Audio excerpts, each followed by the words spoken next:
your state going to force you and your business to have a 401k? Well, it could. Hey everyone, Adam Bergman here, tax attorney and founder of IRA Financial. On today's Adam Talks, I'm going to be discussing several important pieces of legislation that a number of states have already enacted that are essentially forcing businesses, some big, and some states all businesses that do not offer a 401k to essentially offer a state IRA program. So this is something that hasn't got a lot of attention. So far, the states that have enacted, not fully implemented, but enacted are Maryland, Colorado, Connecticut, New York, New Jersey, Virginia, Maine, Vermont, New Mexico, and the city of Seattle. And the states that have fully implemented an active state IRA programs are California, Illinois, Mass, only for nonprofits, Oregon, and Washington. Okay, so I'm going to chat about the history of this. It started under President Obama, give you obviously some of the characteristics of these plans, and then talk about each state specific rules and legislation, and then ultimately kind of give you my thoughts. So actually, let me just start real quick with my thoughts. So I'm 100% in favor of encouraging people to save for retirement. I think it's vital. There are just too many people that don't have access to retirement plans. The numbers are staggering. It's almost 37% of people that work don't have access to 401ks at work. Why? Because a lot of small businesses don't have 401k plans for a number of reasons, costs and the like, administration burdens. But guess where most of the new hires are? Small businesses. There was a recent Wall Street Journal article that talked about 4 to 5 new employees are coming from, businesses under 250 employees. So there is a huge, pool of people that are coming into these small businesses, and the concern is that a lot of these folks aren't going to get access to 401k plans, and if they don't get access to 401k plans, they're potentially missing out on the potential for saving. And retirement savings is important. Yeah, we have Social Security. We expect that to be around in the next 20, 30, 40 years, but that's not enough, right? We've recently dealing with lots of inflation. We're going to need a lot more to live on than just Social Security. And there's no guarantee that it will be there when we need it. So we need to start saving for ourselves. And in the United States, we have a great retirement system, but it's a private retirement system. It's up to us to save.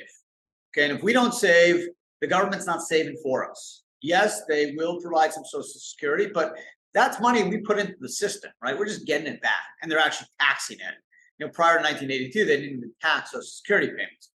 Now they do. So if you get $30,000, the IRS is going to take a percentage of that back in tax. And again, there's no guarantee that it's going to be there when we need it down the road. So it's up to us to save. Starting in 1974, ERISA created IRAs, 401k plans. And since there, we've essentially mobilized to try to get more and more people to be part of the system. There's $13 trillion in IRAs, $32 trillion in retirement accounts, 60 million IRAs. Not enough folks are saving, unfortunately. Some of it's just education, some of it's just student debt, cost of living increases, just kind of just surviving, right? And it's hard to put away money every year for the future, not the short-term future, but future maybe 30, 40, 50 years down the road. So I get it. And that's really the intent behind these auto IRA programs, is to say, hey, if you have a business and you're not offering a 401k, then we probably want you doing something for your employees. The problem is this. Is it the government's role to force small businesses to offer retirement plans? Should the government be doing that? Is that constitutional? Can they force a small business owner to offer a certain retirement plan to their employees? Probably, Congress has the power to make laws. Probably they can do that. Is it the right thing to do? I'm not sure. And we'll talk about some states and what they've done. And I think some states have done it better than others. in terms of making it not overly burdensome on really small businesses, like under 5 employees. Maybe it'd be enough just to educate them and send them information and maybe just re-enroll them, but not actually, kind of force the plan on the employees. Now, the employees don't have to save, but you're putting a big burden on small business to kind of comply, because if you don't comply, the states will impose penalties on you. So obviously, anyone can set up a 401k. I'm a big believer. Obviously, IRA Financial is a 401k. I own 2 third-party administration companies that have 1,200-1,300 plans, small businesses, and they're great plans, and they're not overly expensive, right? But I get it, right? The administration maybe costs you $1,500 a year. The problem is if you do a safe harbor plan, you're essentially having to do at least 3% match on someone's salary. So if you have 5 employees and let's say everyone makes 50K, just to keep it simple, that's, if you do a safe harbor IRA, which is the most common for small businesses, why safe harbor 401k plans allow the highly comps, the owners, to guarantee max out without having to do any complicated ERISA tests like top heavy or deferral percentage or contribution percentage. So this way the highly comps, the owners, know for sure they'll be able to max out, which is important to them. But in order to get that right, they're going to have to, under the safe harbor rules, put at least 3% in, either across the board or only to folks that at least put in 3% of their own money. But let's say we have a 3% plan, non-elective, so 5 employees, 50K, that's $1,500 a pop, $7,500 plus the $1,500 administration, it's about $9,000. It's cash flow. Now, is it life or death money to companies? To some, yeah. To some small businesses, yeah, it's life or death money, right? That 9K that is rent money, right? Pays salaries. It's important money. So it's a big burden. The 401k is great. It helps retain employees, pushes people to save. It has lots of benefits, but there's a cost. So now some of these states want to come in and say, okay, we get you're not offering plans, but that's not good enough. We're going to force you to offer some type of IRA program. Now, the nice thing of IRA programs is the IRA custodian, IRA Financial Trust would do the administration. The company wouldn't. So there'd be very small cost to the company, but compliance is a cost, right? You need someone to figure this stuff out. And if you don't offer these plans, then you can get fined significantly. So here's some statistics that I mentioned. Employers with 500 or more employees, 90% of them have a 401k, and only 50% of firms with under 100 workers have 401ks. Okay, so there's obviously a big segment, and the sweet spot's like companies from 1 to 10 employees. That's a sweet spot where there's lots of growth, lots of hiring, and those companies just don't have plans because of the cost. So let's talk about real quick just overall characteristics of these IRA programs. They're not as sexy as you think. They're basically Roth plans, so it's not tax deductible. They're essentially Roth. And essentially, the biggest negative is that the individual can't really decide what they invest in. There's investment firms and investments chosen by the states. You're stuck in like very conservative state investments, super conservative. Some states even cap the amount that could be accumulated. Some of these plans will force employers to auto-enroll employees at least 3 to 5% of their salary. Workers could opt out, but it's up to them. Obviously, the idea is get them to enroll, opt them in, they can opt out, and then there is going to be potentially be some administration for the employer, right? The states are going to need to keep track of who's doing what. You're going to need to show that you're offering this program. So there's definitely going to be paperwork that the company is going to do. And if you're a company of 2, 3, 4 employees, like that's money you got to spend to have someone do it. So I get the benefits. I see where states are going. I commend them, but I'm not sure this is the right way to do it. I think it is burdensome. I'm not sure it's the right way. So let me go state by state, right? I mentioned there's a number of states have enacted legislation, and California, Illinois, Mass, Oregon, and Washington have actually fully implemented their system. So let's start and go through the list. Shouldn't take too long, and I'll kind of talk about some of the characteristics of each of the states. So California is obviously the most burdensome and the most aggressive, and they're doing as part of the Cal Savers program. and essentially all employers, not just employers over certain size, all employers with at least one employee. Okay, sole proprietors are excluded. Great. So if you have an LLC with one employee, you got to opt into this program. You must register for the program by the end of 2025, so you have time. And if you offer a private plan, you don't have to be a part of this IRA program. But if you don't, you have to at least apply by December 31, 2025. All businesses except sole proprietors, and you're going to have to enroll into this kind of auto IRA program. So that's every business in the state that has more than one employee that does not have their own 401k.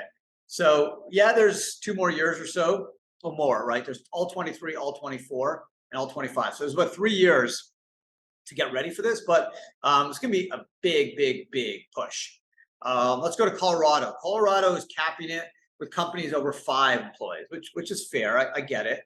And there's a phase-in deadline in 2023. So it depends on your business. So if you live in Colorado or have a business in Colorado, start paying attention to this program, especially if you have 5 or more employees. Connecticut. This is only for businesses with 5 to 25 employees. Must register by October 31, 2023. So you don't have that much time, right? The next 9 or 10 months. It's part of the California Secure Saving Program, and they're going to limit it to basically businesses from 5 to 25 employees. They could expand it below that, but as of now, companies in that range have to register for this program. Again, they're going to take most of the same characteristics. It's going to be auto enroll. Workers can opt out, but the negative is you're going to be forced. Your employees are going to be forced to invest in these state investments, right? So you can't do your own thing. You're not going to be able to like buy Tesla individually or buy Bitcoin or buy other real estate or do other types of crowdfunding. They're going to force you into their investment. So states aren't stupid, right? They're making money on this stuff too. Their intent's good, but every time states get involved in your private retirement, I don't like it. Government has its function, but I don't like when they start getting in and telling you what to invest in. I have an issue with that. Delaware, they're going to propose a launch as of January 1, 2025. It's going to be called Delaware Earns, and it's going to be for businesses 5 or more employees, okay, that have been in operation for at least 6 months. It's going to be an auto IRA program. Any employee of 18 years of age who receive wages in Delaware will be eligible, and the contribution amount per pay period will be 3% to 6%. There's an auto escalation of 1% to 2% with a maximum of 15%. Any business that fails to comply is going to pay a penalty of $250 per employee per year, up to a maximum of $5,000 per year. Okay, so they're going to penalize you if you don't do it. I get it, right? It's a good thing. We want more and more people saving. Fair. But you're putting quite not a large, but a moderate burden on businesses, small businesses. So I'm not sure how I feel about that. Hawaii is super aggressive like California. It's called the Hawaii Retirement Savings Program. Any business in Hawaii open at least 2 years with at least one employee must participate who doesn't have a 401k. The state has not yet set a launch date, but that's in the works. And presently, the contribution amount to default will be 5% per pay period. Of course, there are also going to be penalties for failure to comply. In addition, there'll be a penalty of $25 each month the covered employee is not enrolled in the program, and $50 for each month they continue to not be enrolled. Illinois, it's called the Illinois Secure Choice Retirement Program. It's going to be for businesses between 5 and 15 employees. They must register by November 2023, and employees that do not comply may face penalties of up to $250 per employee for the first year. Okay, Maine, tentatively scheduled for April 1st, 2023. So this is around the corner, a couple months. Employers with 5 or more employees been in operation for at least 2 years and have no retirement plan. They may be required to participate in the program unless they register for exemptions. The registration plans to be implemented in 3 phases, starting with a proposed deadline of April 23 for businesses with 25 or more employees, followed by October 23, 15 to 24 employees, and April 24, 5 to 14 employees. The program will be auto enroll, plus there'll be a 5% default contribution and an auto escalation of 1%. Maryland, this requires businesses of all sizes to offer employees automatic enrollment and payroll deduction IRAs. This launched in September 22. So if you are in Maryland, hopefully you're doing this, because if not, you could be facing penalties. Massachusetts, voluntary and allows nonprofit orgs with 20 or fewer employees to participate in the it's basically their own 401k MEP, multiple employer plan. This is for nonprofits. Okay, they haven't rolled out any program for for-profit businesses. Jersey, it's called the New Jersey Secure Choice Savings Program. Requires employers with 25 or more, been in business at least 2 years, that don't have a 401k to offer this. So I'm better than, so if there is a cap of at least, let's say 25 plus, I can live with it. But to force companies of all sizes like California or 5 or more, I think it's too small.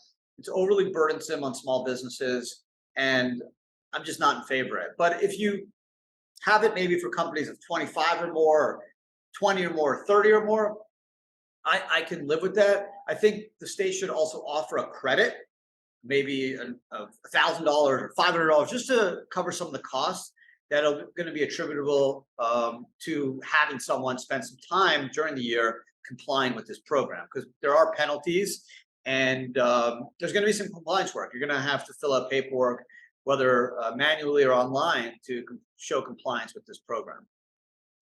New Mexico, July 2024, they're planning to launch this program. Program will be auto enrollment, give employees a choice. It's voluntary. There's going to be no penalties. So that's pretty fair, right? It's basically like, hey, we're offering this to you, but we'll see how many people do it if it's voluntary.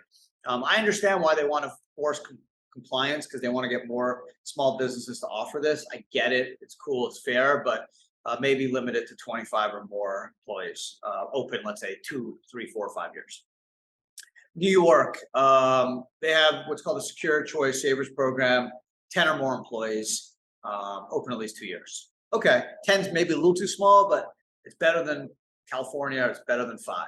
And then Oregon is super aggressive like California. Businesses with 3, 4 employees are expected to register by March 1st of this year, and businesses with 1 or 2 employees have up until July 31, 2023. The penalties could be up to $5,000 a year. So if you have 3 or 4 employees, you have to register by March 1st, 2023. 1 to 2 employees, July 31.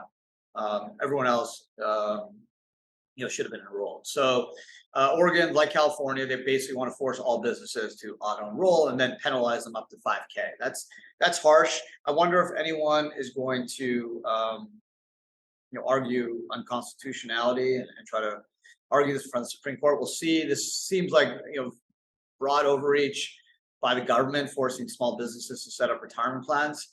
I'm not sure if it's constitutional or not, but we'll see. Again, just for the 10th time, I understand what they're trying to do. I applaud the intent. I just think the process is flawed, and I think it's super burdensome on depending on the state, on certain businesses. And I'm just not sure it's the right way of going about it. Vermont, I actually think Vermont's doing a good job. You would think they'd be a lot like California and Oregon, but they're not. It's only for employers. They're trying to implement this right now. It's designed for employers with 50 or fewer employees. Self-employed businesses can also participate. This program is scheduled to launch December 22, so it's launched already. Employees will automatically enroll, but have the ability to opt out, and we'll see what happens. But it's basically, they're offering this like MEP program, kind of like Massachusetts. For anyone with 50 or less employees, they can just join this multiple employer plan run by the state.